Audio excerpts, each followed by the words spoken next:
जय हिंद फ्रेंड्स। मुझे किसी से कोई लगाव नहीं है। यहूदी है तो लगाव है, मुसलमान है तो लगाव, ना ना ना। जो लड़ना जानते हैं सर, लड़ना और लड़कर अपना मुकाम बनाना जानते हैं और किसी को भी दौड़ा लेने की क्षमता रखते हैं। यहूदियों के बाद अगर मुझे किसी से लगाव है तो सिखों से। बहुत बहुत। और उसकी सबसे बड़ी वजह है कि मैंने किसी सरदार को आज तक भीख मांगते हुए नहीं देखा। मस्जिद के बाहर बैठे हैं, अल्लाह के नाम पे दे दे। मंदिर के बाहर बैठे हैं, भगवान के नाम पे दे दे। लेकिन सिखों ने यह साबित कर दिया कि गुरु के रास्ते पे जो चलेगा वो भीख नहीं मांगेगा। सिखों ने यह साबित कर दिया कि गुरु जरूरी है। भगवान तो है ही, लेकिन भगवान और इंसान के बीच की जो कड़ी है वो गुरु है। बहुत सारे लोग पूछते हैं जीवन का उद्देश्य क्या है, जीवन में क्या करना चाहिए। अगर आप उनसे कहो सेवा करना चाहिए, बोलेंगे साहब हमारे पास कुछ खाने को नहीं, हम कैसे सेवा करेंगे। यानी सेवा करने के लिए जो दूसरी जरूरी चीज है वो है शक्ति।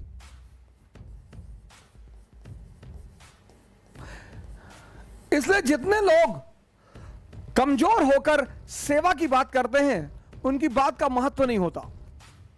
जितने लोग कमजोर होकर प्रेम की बात करते हैं उनकी बात का महत्व नहीं होता। बहुत सारे लोग, बहुसंख्यक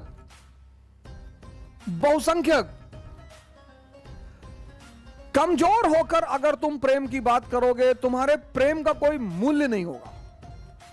इसलिए जब तुम कमजोर हो तो प्रेम की बात करो ही मत, उसका कोई मूल्य नहीं होगा, उसकी कोई वैल्यू नहीं होगी। जीवन में आपके दो चीजें पैरेलल चलेंगी। आपके जीवन में एक चीज पैरेलल चले, आपका उस पर कोई वश ही नहीं होगा, कोई जोर ही नहीं होगा, वो चलेगी, आप नहीं चाहेंगे तो भी चलेगी। और वो है नाटक।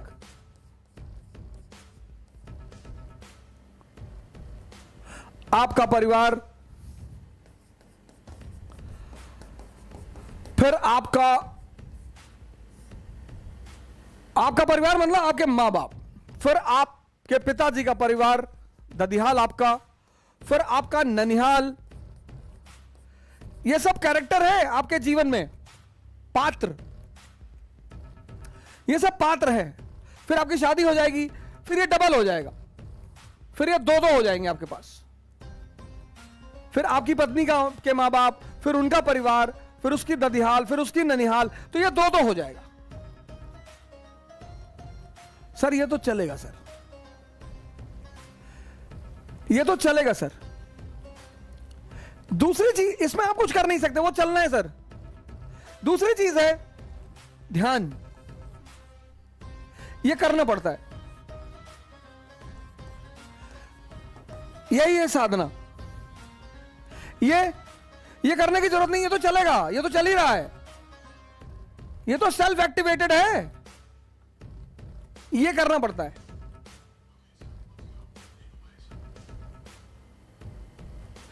ध्यान का एक मतलब यह है कि लगातार इस चल रहे नाटक को देखना।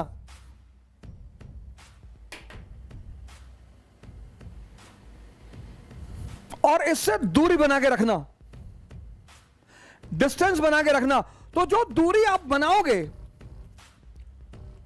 तो वो ऊर्जा बचेगी, वही आपकी शक्ति के विकास में सहायक होगी। और ये साधना जब अपने चरमोत्कर्ष में पहुंच जाएगी तो आप समाधि में चले आएंगे। अब इस समाधि के इतने सारे नाम दिए हैं लोगों ने रिलीजन में, ये सब इंटरकनेक्टेड है सर।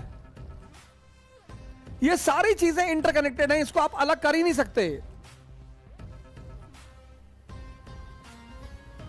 भगवान सबकी सेवा करते हैं, सबकी मनोकामना पूरी करते हैं, क्योंकि शक्तिशाली है ना, ओमनीपोटेंट।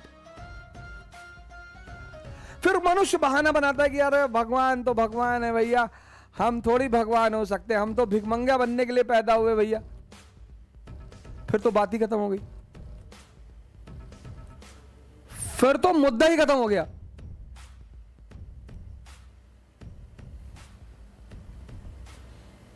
इसलिए जितने लोग भी सेवा का उद्देश्य बनाते हैं उनकी जीवन में बहुत शांति है, उनके जीवन में बहुत सुकून है। एग्जाम्पल,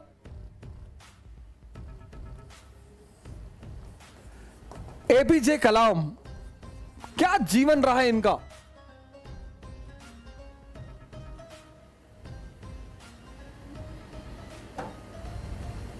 क्या जीवन रहा। क्या इन्होंने समाज में अपनी जगह नहीं बनाई? कलाम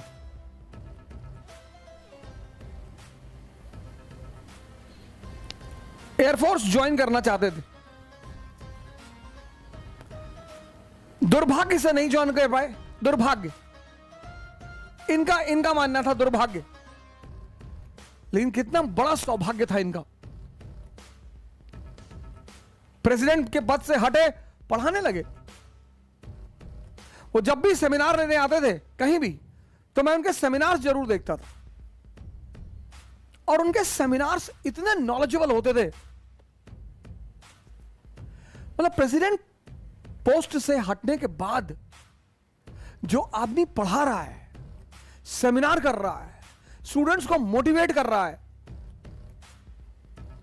और इन्होंने एक किताब लिखी जो इंडियन गवर्नमेंट को कंपलसरी करनी चाहिए क्लास 10th में।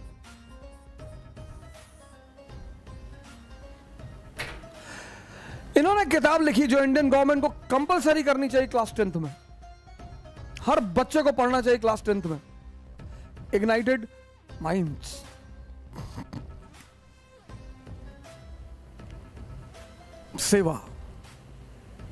सेवा का भाव रखेंगे, शक्ति को अर्जित करना पड़ेगा।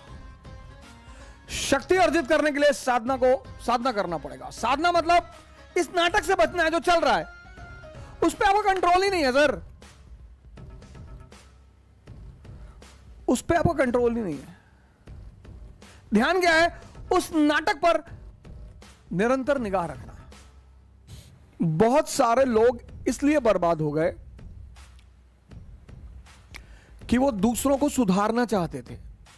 बुद्ध भी चाहते हैं सुधारना, पर वो बोलते हैं फॉर एवरीवन।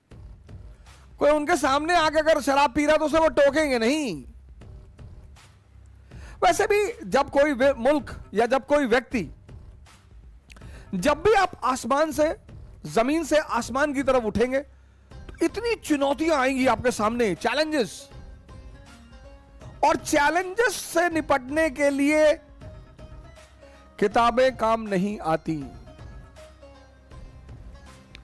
किताबें तो कंपटीशन के लिए है सर,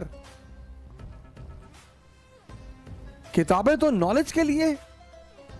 इसलिए कंपटीशन का एक बड़ा महत्वपूर्ण पहलू है जो आमतौर पर स्टूडेंट निगलेक्ट करता है, और वो है व्यक्तित्व, पर्सनालिटी। अकबर का व्यक्तित्व बड़ा मजबूत है, औरंगजेब का व्यक्तित्व बहुत कमजोर है। मुझे तो कभी कभी बड़ा आश्चर्य होता है कि दोनों ही मुसलमान हैं और एक को लोग निगलेक्ट करते हैं। उसके पास इतनी अचीवमेंट है, इतनी, अकबर के पास। अकबर जिस वक्त हिंदुस्तान की गद्दी पे बैठ रहा 1556, कुछ भी नहीं है सर, कुछ भी नहीं है। हालांकि औरंगजेब जिस वक्त हिंदुस्तान की गद्दी पे बैठा, चुनौतियां वहां भी हैं, चुनौतियां हैं औरंगजेब के सामने, लेकिन साम्राज्य स्थापित है। हिंदुस्तान में मुगलों का दबदबा है। 1659, 1556 मुगल विदेशी है, मुगल विदेशी है, बस दिल्ली आगरा उनके पास है। अर्थव्यवस्था, राजनीति, सब बिखरा पड़ा हुआ है। और 1556 से उस आदमी ने जो कहानी शुरू की, इतना ताकतवर साम्राज्य पैदा कर दिया कि जहांगीर को कुछ करना ही नहीं पड़ा। इसलिए मैं आपसे बार बार कहता हूं, बार बार, हर बार इस बात को रिपीट करता हूं, हर लेक्चर में इस बात को रिपीट करता हूं कि सरकार इधर देखो, किधर देख रहे हो? बरसात में घर जलता हुआ देख रहे हो? सरकार इधर देखो, किधर देख रहे हो? ध्यान करो, योग करो। तुम अपने जीवन में ध्यान और योग को शामिल कर लो 6 महीने के लिए। इसकी दिक्कत यही है कि आज के इस इंपेशेंट युग में, इंपेशेंट, और हमें इंपेशेंट बनाया किसने? समाज ने, कैपिटलिज्म ने। जल्दी करो, जल्दी करो, जल्दी करो, सब भागे जा रहे हैं, भागने दो। शमशान में भागने को किसी को जल्दी नहीं है।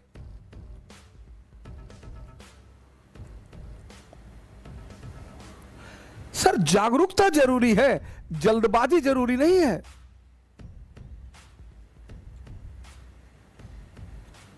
अस्सी 80% लोगों ने अपने दिमाग को बिखरा दिया है।